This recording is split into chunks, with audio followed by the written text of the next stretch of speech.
That said, while most still bathed occasionally, just less frequently than before, it does appear that some, even among the nobility, really did forego full-body bathing at this point.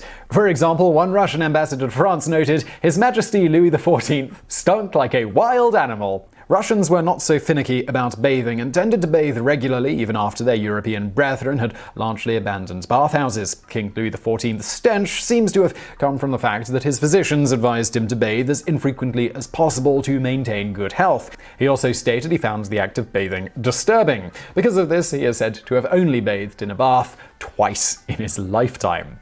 Another in this gruesome twosome class among the aristocracy was Queen Isabel I of Spain, who claimed that she had taken a full-body bath only twice in her lifetime, when she was first born and when she got married.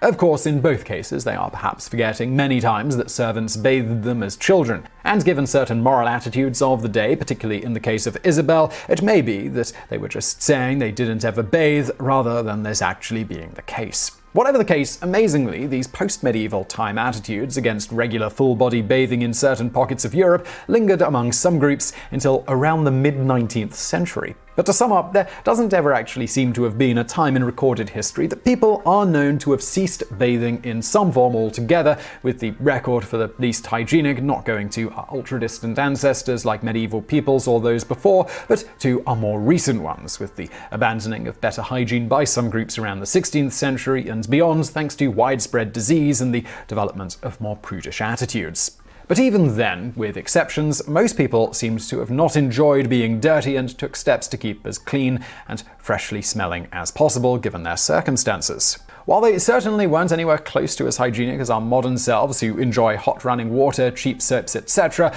on the whole they were not covered in dirt and grime as is so often depicted by Hollywood.